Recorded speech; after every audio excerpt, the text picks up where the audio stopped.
Amen. Un second texte, dans 1 Corinthiens chapitre 6,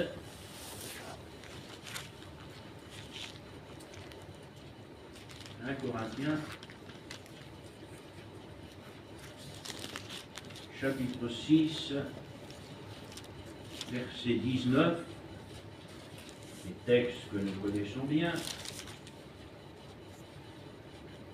Ne savez-vous pas que votre corps est le temple du Saint-Esprit qui est en vous, que vous avez reçu de Dieu, et que vous ne vous appartenez point à vous-même, car vous avez été rachetés à un grand prix. Glorifiez donc Dieu dans vos corps et dans votre esprit qui appartiennent à Dieu. Amen. Nous avons ici le temple de l'Ancienne Alliance, sous Néhémie, et le temple de la Nouvelle Alliance, c'est nous. Ce n'est pas ce temple dont certains attendent la reconstruction à Jérusalem. Le temple de la Nouvelle Alliance est composé de pierres vivantes. C'est l'Église du Seigneur. C'est vous et moi. Et je crois qu'à une heure où beaucoup focalisent leur attention sur ce temple de Jérusalem qui a été détruit, aujourd'hui vous savez qu'il y a une mosquée à sa place, sur le fronton duquel il est écrit « Dieu n'a pas de fils ». Je ne sais pas si vous imaginez ce que ça peut représenter. Alors effectivement, dans l'enchaînement de la fin des temps, bibliquement parlant, ce temple un jour sera reconstruit. Ne me demandez pas comment. Pour ça, il faudra qu'il n'y ait plus de mosquée. Ne me demandez pas comment les choses vont arriver. Elles vont arriver parce que c'est écrit. Après, ne comptez certainement pas sur moi pour rentrer dans tout un tas de calculs, de polémiques, de prophéties à l'eau grosse, d'interprétation de ce que vous voulez. Je laisse ça à bien d'autres personnes. Moi, j'attache mon ministère à préparer l'Église pour le jour où Jésus va revenir. Et de reprendre ces paroles que le Saint-Esprit a inspirées à l'apôtre Paul pour nous montrer qu'aujourd'hui, notre corps est devenu le temple du Saint-Esprit par notre nouvelle naissance. Non pas par le baptême dans le Saint-Esprit, mais par la nouvelle naissance. Christ est venu habiter en nous. Il a fait de nos corps son temple, c'est-à-dire que nos corps sont devenus une habitation de Dieu en esprit.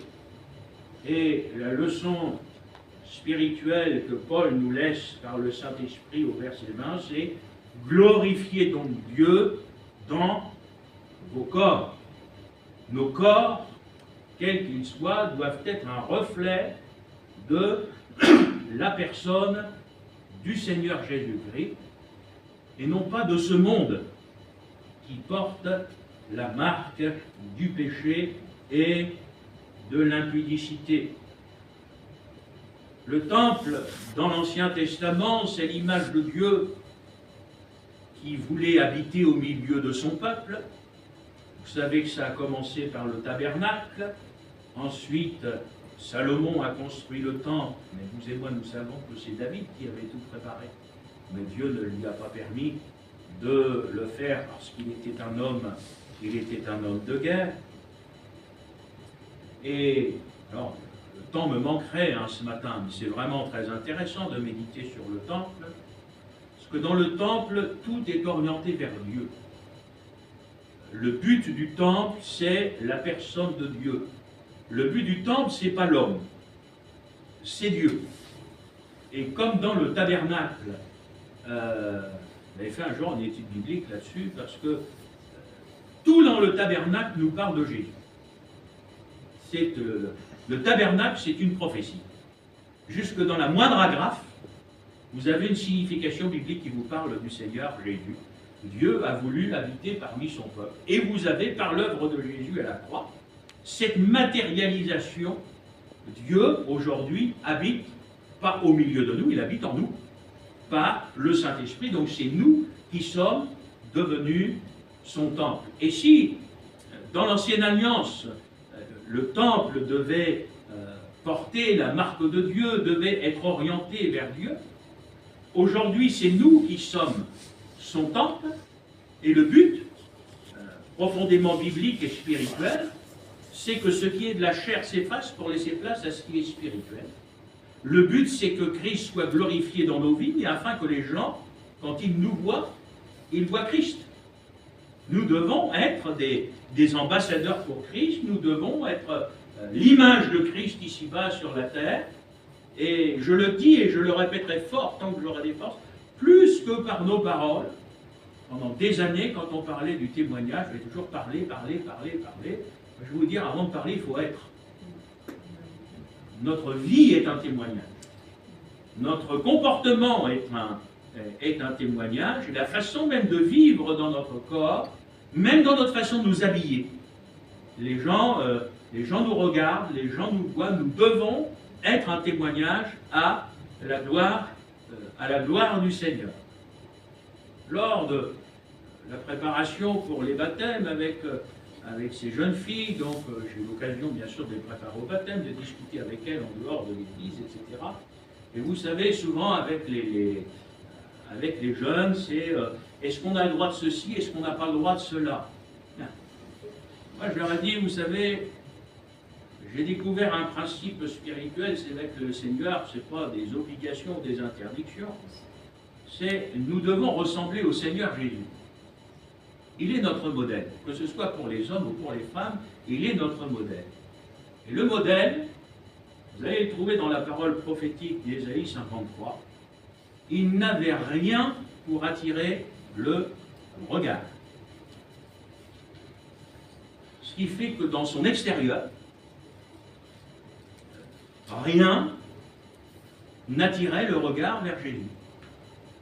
Là, j'ai envie de vous dire, ici-bas sur la terre, le chrétien et la chrétienne doivent vivre exactement de la même manière.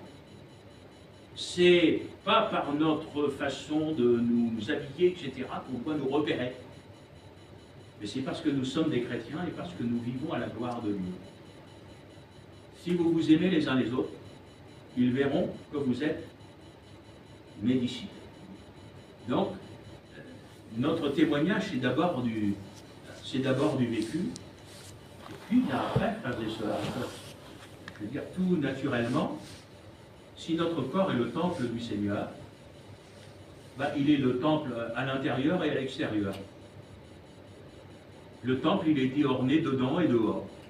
Et c'est pour ça que nous devons refléter Jésus à l'intérieur, et nous devons aussi, hommes ou femmes, refléter Jésus à l'extérieur de nos vies. Et comme ça, nous serons un témoignage. Alors, vous avez dans la parole de Dieu, c'est pas mon propos ce matin, mais tous les enseignements sur l'intérieur. Et vous avez aussi, malgré cette époque dans laquelle on est, où on voudrait nous dire le Seigneur regarde au cœur, etc., j'ai envie de vous dire, replacez ça dans son contexte et vous comprendrez où c'est écrit que le Seigneur ne regarde pas à l'apparence, mais qu'il regarde au cœur, pour pas faire dire à la Bible ce qu'elle ne dit pas, puisque la Bible, elle attache une grande importance aussi à l'extérieur. Donc le temple, c'est dedans, c'est dehors, donc c'est toute ma vie qui doit glorifier Dieu. Voilà, c'est aussi simple que cela. Et vous et moi, nous savons que nous avons une fâcheuse tendance à tout compliquer, donc j'ai envie de vous dire, restons simples et profondément bibliques, basés sur les enseignements de la parole de Dieu. Voulons-nous voir Dieu glorifié dans nos vies? Si nous voulons voir Dieu glorifié dans nos vies, nous allons encore écouter cette exhortation biblique que vous et moi nous connaissons bien. Faites tout pour la gloire de Dieu. Faites tout pour la gloire de Dieu. Tout ce que vous allez faire, faites-le comme si vous le faisiez pour le Seigneur. Enfin, toute notre vie, en fin de compte, elle est christocentrique, c'est-à-dire que tout est centré vers la personne du Seigneur. Et dans le texte qui nous a servi d'introduction, Néhémie va va revenir à Jérusalem, il va trouver quelque chose à ses yeux de dramatique. C'est que dans le temple du Seigneur, qui était la maison du Seigneur, il va découvrir qu'on avait gardé une pièce pour Tobija. Alors on ne peut pas ce matin reprendre tout le contexte du livre de Néhémie, mais j'ai envie de vous dire, s'il y a une personne qui n'avait pas sa place dans le temple, c'était bien Tobija. Et il habitait le temple. Il avait, dans le temple, alors, je ne sais pas si vous avez regardé, c'est-à-dire que pour qu'il puisse habiter le temple, il y avait des ustensiles sacrés qui avaient été sortis de cette pièce. Donc on avait sorti des choses saintes de l'endroit où elles devaient être, pour que lui ait sa place. Mais quand Néhémie est arrivé, vous avez vu ce qu'il a fait. Les choses qui n'avaient pas leur place dans le temple, il les a sorties et il a remis à la place, eh bien, les choses saintes, les choses sacrées.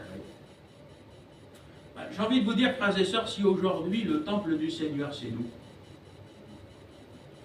ça veut dire qu'il ne faut pas qu'il y ait dans notre cœur une petite chambre quelque part pour Tobija, qui symbolise le monde, dans tout ce que ça peut, l'esprit du monde, etc.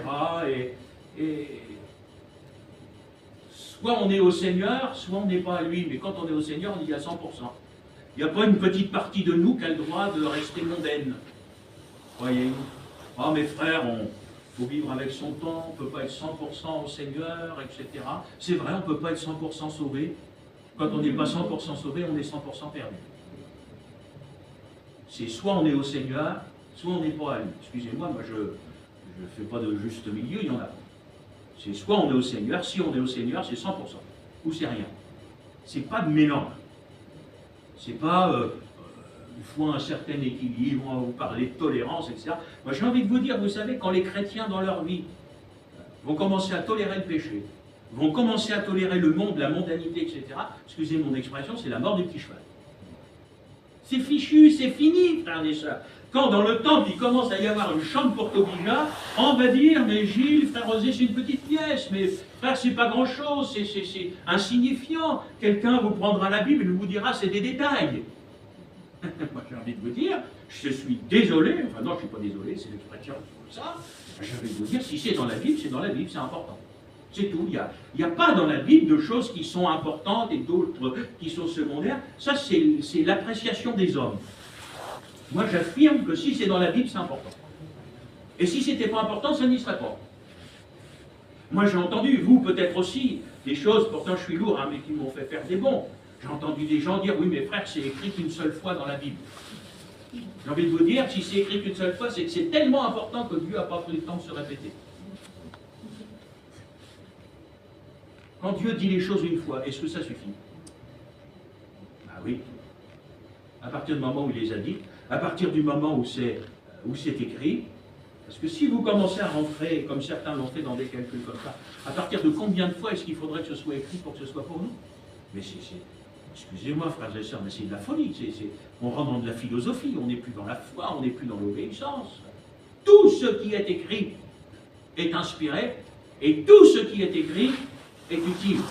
Alors, bien sûr, vous et moi, nous savons, il y a des gens, ça les gêne aux entournures, parce que ça les remet en question, parce qu'ils voudraient pouvoir continuer à vivre en ayant un pied dans l'église, un pied dans le monde, en continuant ceci, en continuant cela, parce que qu'est-ce que les gens vont dire, qu'est-ce que les gens vont penser, mais c'est affreux de voir comment est-ce que les gens sont esclaves aujourd'hui de ce que des inconvertis vont être capables de dire ou de penser, de ce que des chrétiens mondains vont être capables de dire ou penser, mais ce que Dieu pense, ça ne compte pas. Mais j'aimerais vous dire, mais celui à qui on doit rendre témoignage, c'est au Seigneur. Ce qui est important, c'est ma relation avec Dieu. Et j'ai envie de vous dire, ce que les autres vont dire, autant que ça dépend de nous, on va bien sûr essayer d'avoir un bon témoignage. Mais si le fait d'être fidèle au Seigneur, ça ne plaît pas à des gens qui sont mondains, ça ne plaît pas à des inconvertis, etc., on a envie de vous dire, tant pis. Moi, je ne suis pas là pour plaire aux inconvertis, aux gens qui veulent le monde, etc. J'ai envie de vous dire, s'ils veulent le monde, qu'ils y aillent. C'est chacun pour nous, c'est vous, c'est moi. Nous aurons pour nous-mêmes des comptes à rendre à Dieu de ce que nous aurons fait de la parole de Dieu. Donc cessons de vivre avec une espèce d'épée de Damoclès au-dessus de la tête. Qu'est-ce que les gens vont dire, qu'est-ce que les gens vont penser, etc. J'ai envie de vous dire, mais vous devriez vivre dans la crainte de Dieu. Par exemple, qu'est-ce que Dieu, lui, va penser? Qu'est-ce que Dieu va dire? Et il y a un enseignement spirituel terrible dans ces textes de Néhémie. Mais vous vous rendez compte, dans le temple reconstruit, il y a eu un réveil, il y a eu quelque chose d'extraordinaire, il y a eu la main de Dieu. Quand on voit comment le Seigneur a agi pour que le temple soit reconstruit, quand on voit l'opposition que Néhémie a pu rencontrer pour pouvoir reconstruire ce temple, il revient peu de temps après, et voilà qu'il trouve l'ennemi dans la maison de Dieu. Je ne sais pas si vous imaginez un petit peu sa réaction, qui est profondément spirituelle. Moi, je vois dans la parole de Dieu des hommes de Dieu qui, spirituellement parlant, ont été capables de se mettre en colère, parce qu'ils ont vu dans la maison de Dieu des choses qui n'y avaient pas leur place. Et bien, ces hommes de Dieu, en se mettant en colère, ils ont fait ce qu'ils devaient faire, ils ont sorti ce qu'il n'y avait pas à être là. Ah oui, mes frères, si on ne fait plus ça, etc., les jeunes vont partir. Le problème, ce n'est pas les jeunes vont partir, il faut se demander la question, alors pourquoi est-ce qu'ils sont là? Est-ce qu'ils viennent pour le Seigneur? Est-ce qu'ils viennent parce qu'ils sont convertis? Est-ce qu'ils viennent parce qu'ils aiment la parole, parce qu'ils veulent obéir? Ou est-ce qu'ils viennent à cause du ministère de la guitare et puis des lampes qui tournent de tous les côtés, quoi? C'est sûr que ce n'est pas tout à fait la même jeunesse. On est bien d'accord, si vous voulez. Mais, voilà, c'est ça qui va déterminer aussi, est-ce qu'il y a ou pas dans le temple une chambre pour Tobija? Alors là, l'homme est ainsi fait, c'est toujours plus facile de penser à l'autre que de penser à soi. Jésus l'a bien dit, c'est plus facile de voir la paille qui est dans l'œil de l'autre que la poutre qui est dans le nôtre. Alors, si vous et moi, avec raison, nous allons dénoncer certaines choses qui n'ont pas leur place dans la maison de Dieu, et qui ont amené d'ailleurs certaines réactions de notre part, moi je crois que le Seigneur, ce matin, s'adresse à nos cœurs pour que nous regardions dedans. Pas que nous regardions ce qui se passe ailleurs avec lequel on n'est pas d'accord, mais le Seigneur voudrait s'adresser ce matin, non pas aux chaises qui sont vides, mais à ceux qui sont assis dessus. Ça vous paraît logique ce que je vous dis? Donc voilà. Moi je ne crois pas que le Seigneur parle aux gens qui sont absents. C'est à nous qu'il parle. Ce matin, le Seigneur voudrait vraiment qu'on regarde nos cœurs à la lumière de sa parole et qu'on se demande, avec honnêteté, sincérité devant Dieu, c'est comme ça qu'il faut qu'on le fasse. Est-ce qu'il n'y aurait pas dans mon cœur, dans ma vie, une petite chambre pour Tobija? Est-ce qu'il n'y aurait pas dans ma vie, dans ma façon de vivre, dans mon comportement, dans mes choix, etc. Est-ce qu'il n'y aurait pas dans ma vie un espèce de mélange entre une part vraie, sincère, qui vient de Dieu, mais quand même une petite partie du monde? Alors, ce n'était pas une grande partie, hein, c'est une petite chambre.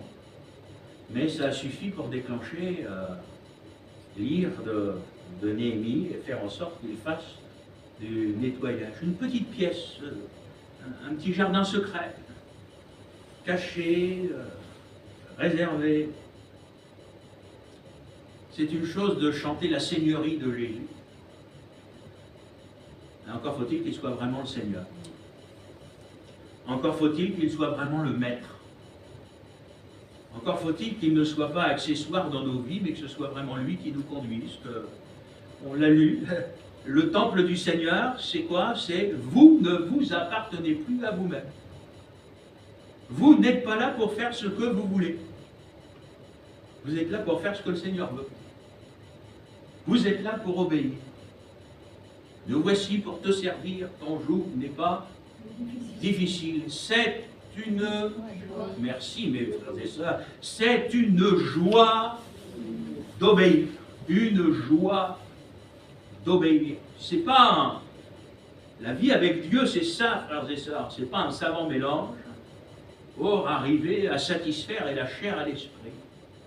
La chair n'a qu'une place, c'est la croix, c'est la mort, elle doit être crucifiée. Pour que Jésus soit vu en chacun de nous. Il n'y a pas de place dans nos cœurs, dans nos vies pour le monde. Il n'y a pas de place pour Tobija, quoi qu'il puisse signifier, il faut qu'il sorte. Il n'a pas sa place dans la maison du Seigneur, c'est-à-dire d'abord chez nous. Avant d'être la réunion de l'Église, la maison du Seigneur, c'est nous qui sommes le temple du Saint-Esprit. C'est d'abord dans mon cœur, c'est d'abord dans ma vie. Et ça, frères et sœurs, c'est pas tant à l'Église que ça va se voir. C'est demain. Quand vous allez être sur votre lieu de travail, c'est dans l'organisation de votre temps, dans l'organisation de vos journées, dans vos attentes. Où va être Dieu demain? Quel temps est-ce que vous allez donner à Dieu demain? Quelle place aura le monde demain? Parce que quand on prêche, on a, pas toujours, souvent tout le monde est d'accord. La pratique. Moi, ce qui m'intéresse toujours, c'est la pratique. Vous savez, j'ai souvent dit aux chrétiens, parfois des chrétiens, je dis, combien de belles prédications avez-vous déjà entendues dans votre vie? Après, je fais une virgule, je dis, qu'est-ce que ça a produit chez vous? Parce qu'entendre des prédications, c'est une chose, si ça ne nous change pas, ça sert à quoi? N'est-ce pas? On n'est pas là pour entendre de la musique, hein. La musique c'est agréable, une fois qu'on a éteint, il n'y a plus de musique. Hein. Il ne faudrait pas que la prédication soit la même chose, il faut que cette parole soit une puissance pour nous changer. Donc, frères et sœurs, être au Seigneur, c'est dans notre quotidien que ça va se passer, avec nos collègues de travail, et c'est assumer la différence. Ah, ben toi, tu ne vas pas là. Ben non, moi, je ne vais pas là, je suis chrétien. Toi, tu ne fais pas ça. Ben non, moi, je ne fais pas ça. Ah, ben toi, tu ne t'habilles pas comme ça. Mais non, moi, je ne m'habille pas comme ça, etc. Et le problème, c'est qu'aujourd'hui, vous avez des gens qui ne veulent plus être différents du monde. Ben, moi, je vous dis, quand on ne veut pas être différent du monde, on ne veut pas être chrétien. Parce que c'est la définition d'un chrétien que vous retrouvez avec le peuple d'Israël. C'est un peuple mis à part. Donc, soit on va accepter cette mise à part pour Dieu, soit on va vouloir trouver un espèce de compromis, justement, avec le monde, sa manière de vivre, de penser, etc. Et là, vous avez une chambre porte-obija dans votre cœur. Et ça ne plaira jamais au Seigneur. Avec le Seigneur, il n'y a pas de compromis possible. C'est comme ça, frères et sœurs, avec le Seigneur. Le temple, c'est un lieu saint. Et avec la sainteté de Dieu, on ne joue pas. Vous savez, moi, je prête toujours avec des images. J'ai toujours été un prédicateur très simple. Mais si je prends cette grande nappe là, qui est sur la table de la Sainte Seine, elle est magnifique, elle est toute blanche. Et s'il y a une petite tache de vin au milieu, vous allez repérer quoi? Vous allez repérer cette toute petite tache. Bon, si malencontreusement, on a renversé la bouteille de vin au départ, vous allez avoir une grande tache comme ça, vous allez la voir aussi. Mais vous allez toujours avoir les yeux fixés sur même quelque chose qui va être tout petit. Dans nos vies, c'est exactement pareil. Le problème, la grande difficulté, si vous voulez, frères et sœurs, c'est qu'avec le temps, les gens ont fini par accepter les choses. Ils ont justement fini par être tolérants. Ah, mes frères, alors, on a eu droit à tout. Des extrémistes, des légalistes, des intégristes, enfin, et en voulez-vous et en voulez-vous. Si légaliste, ça veut dire être fidèle à ce qui est écrit, ça ne me gêne pas. Si être intégriste, si être intègre, fidèle à ce qui est écrit, c'est un compliment, c'est pas une insulte, frères et sœurs, voyez-vous. Mais souvent, les gens qui vous disent cela, j'ai envie de vous dire, regardez comme ils vivent et regardez comment ils veulent vivre leur vie spirituelle. C'est des gens qui veulent un savant mélange. Ils veulent un compromis avec l'Église, avec le monde, parce que, ben voilà, ils veulent bien être chrétiens dans le monde, mais pas être différents des gens du monde. Vous comprenez, faut qu'on soit... faudrait aujourd'hui qu'on soit accepté. Mais comment est-ce qu'un chrétien peut être accepté par des inconvertis? Bien sûr, je dis qu'il faut que nous ayons, autant que ça dépend de nous, il faut que nous ayons un bon témoignage. J'ai toujours entendu nos vieux pasteurs dire, vous savez, quand les inconvertis commencent à dire du bien de vous, méfiez-vous. C'est pas bon signe. Ça veut dire que notre message ne les gêne plus. Vous savez, quand vous prêchez et qu'un message ne gêne pas un inconverti, à mon avis, c'est qu'il manque quelque chose.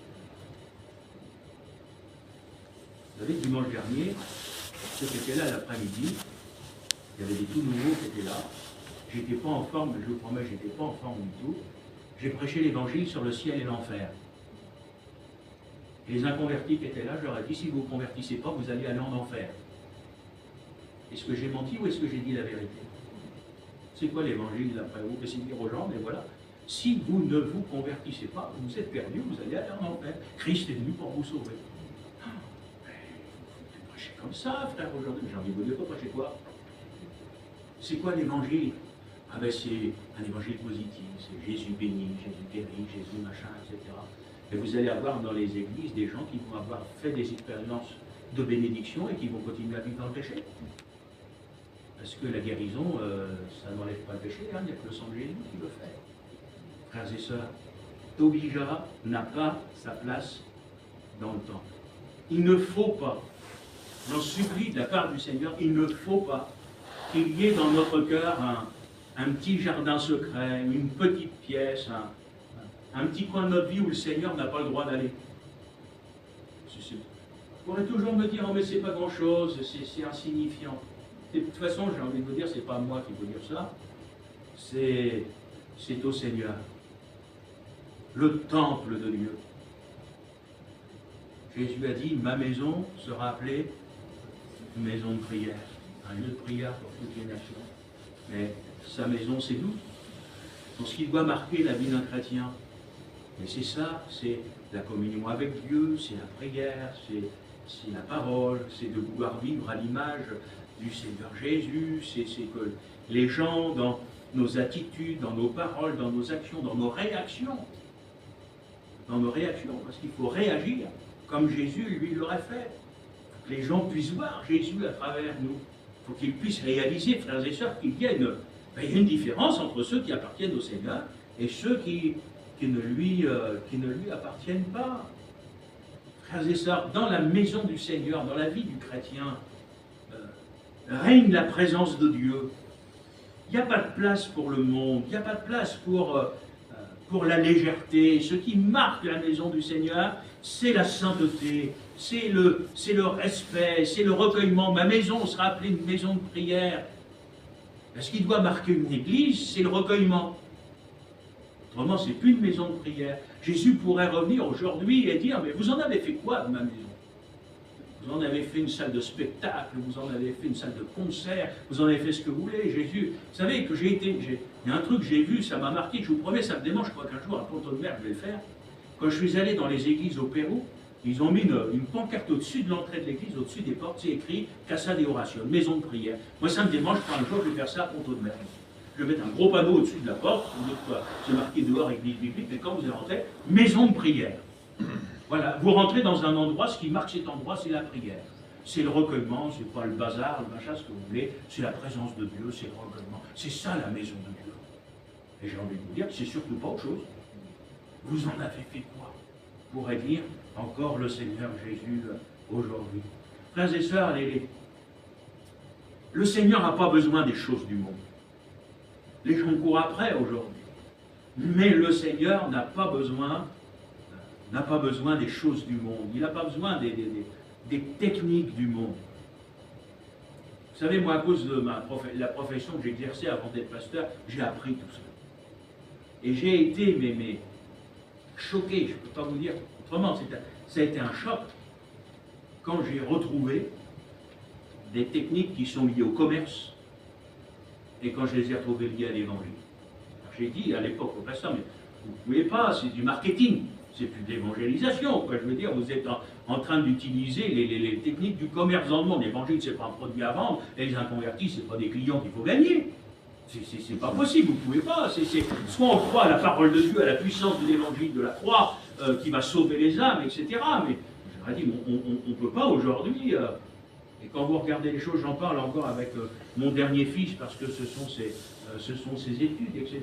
Et parfois on discute ensemble, voyez-vous, on discute des jeux de lumière, des machins, tout comme ça. Il me dit, mais papa, tout ça, ce sont des techniques de communication. Et il dit, moi, dans mes études, bien sûr, ce n'est pas la partie qui l'intéresse. Mais dit, nous, on nous apprend ça. C'est lié aujourd'hui au monde du spectacle. Et on nous apprend ça quand on fait les études de communication, etc. Et aujourd'hui, frères et sœurs, vous retrouvez ça dans les églises. Je veux dire, frères et sœurs, c'est pas possible. Il ne peut pas y avoir comme ça de mélange, de choses empruntées au monde, etc. Et après, on va se dire, mais les églises vont mal, les chrétiens vont mal, etc. J'ai envie de vous dire, mais c'est normal.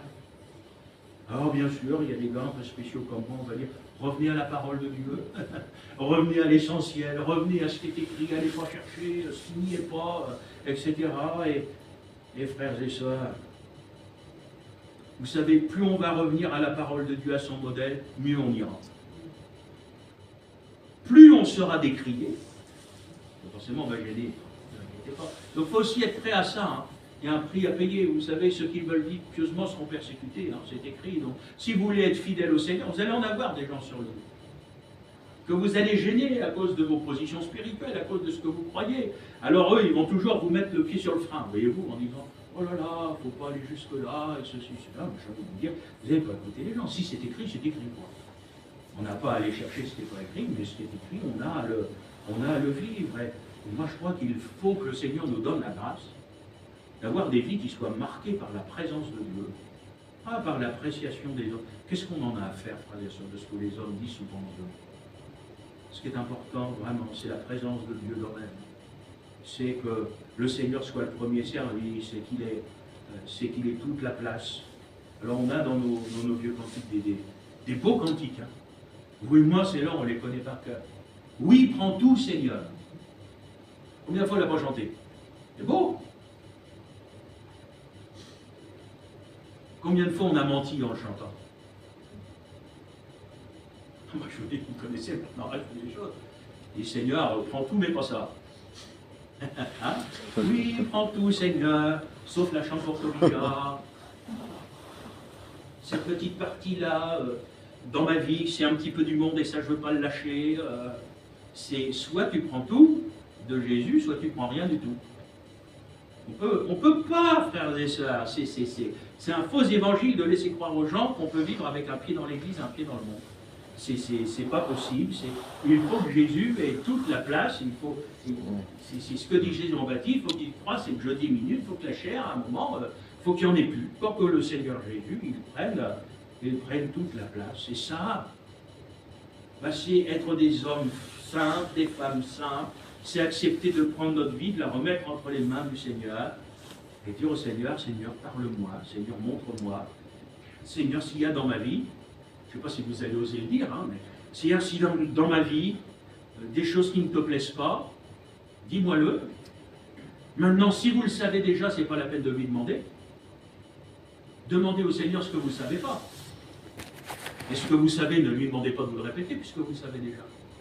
Il y a des gens, ils savent que dans leur vie, dans leur comportement, etc., il y a des choses qui ne plaisent pas au Seigneur, ne changent pas. Il faut la peine de demander au Seigneur, dis-moi s'il y a quelque chose qui ne plaît pas, si vous le savez. Mais ils ont cette démarche en disant, Seigneur, mais fais-moi une radiographie de ma vie. Montre-moi peut-être ce qui ne se voit pas à l'œil nu, mais que seul le regard du Seigneur peut voir, vous savez, à l'intérieur. Parce que des fois, vous savez, on peut cacher bien des choses avec nos extérieurs. Hein. Le Seigneur, là, oui, effectivement, il regarde dans nos cœurs. Le temple que nous sommes, qui doit être un lieu où règne la sainteté, la seigneurie, la présence du Seigneur. Et puis, frères et sœurs, accepter de se remettre en question. Aïe, c'est pas le plus facile, ça. Parce qu'écouter la parole de Dieu, c'est une chose, mais il faut toujours arriver à quelque chose de pratique. Merci Seigneur. Est-ce que dans ma vie, est-ce que avec mes collègues de travail, est-ce que dans mon couple, est-ce que dans ma famille, est-ce que avec mes enfants, est-ce que dans l'église, Seigneur, est-ce que tout honore, est-ce que tout glorifie Jésus? Seigneur, s'il y a quelque chose dans tous les domaines de ma vie, là, Seigneur, s'il y a quelque chose qui ne te glorifie pas, qui ne reflèterait pas Jésus, Seigneur, montre-le-moi. Pas seulement pour que je sache que ça va pas, mais parce que je veux changer. Est-ce que vous voulez changer, frères et sœurs? La clé, elle est là. Il y a des gens, ils se sont fabriqués leur petite religion. Ils sont bien comme ils sont. Ils ne veulent pas changer. C'est eux qui ont mis des bornes. Voilà, je veux bien, mais il ne faut pas que ça aille plus loin de ceci, que ça. Gilles, j'aime bien quand tu prêches, mais ça, tu ne touches pas. Bon, vous pouvez dire ce que vous voulez, je prêche. Ça vous plaît pas, personne ne m'empêchera de prêcher. Vous avez peut-être même des gens qui ne reviendront plus. C'est pas grave. Vous avez entendu ce que je vous dis? Je ne ferai pas de compromis au niveau de la prédication. Ce qui est écrit est écrit. Je ne cherche pas des auditeurs, même si je serais heureux qu'on soit plus nombreux. Mais je ne cherche pas, frères et sœurs, des auditeurs. Moi, je crois ce qu'il faut, c'est des hommes et des femmes qui aiment la parole de Dieu et qui sont prêts dans leur vie à tout remettre au Seigneur pour vivre comme le Seigneur le veut. Et que nous ne gardions pas, que le Seigneur nous garde de ce piège, d'avoir au fond de notre cœur une petite chambre pour t'oublier. N'oubliez pas que vous êtes le temple du Saint-Esprit, que vous ne vous appartenez pas, vous ne vous appartenez plus à vous-même, vous vous appartenez au Seigneur et que c'est à lui qu'il faut que vous désiez. Que le Seigneur vous bénisse. Seigneur, fais-nous grâce, afin qu'en tout dans nos vies, tu sois le premier. Donne-nous la grâce de ne pas avoir un cœur partagé. Qu'il n'y ait pas dans notre cœur une chambre pour Tobija, de laquelle les choses saintes seraient sorties. Donne-nous d'avoir des cœurs, des vies tout entiers pour toi. Donne-nous d'être vrais devant toi. Notre désir, parce que nous t'aimons, c'est d'avoir des vies qui t'honorent et qui te glorifient, Seigneur. Notre désir, c'est de vivre à la lumière de ta parole. Pas seulement de l'entendre prêcher, mais de la vivre, jour après jour.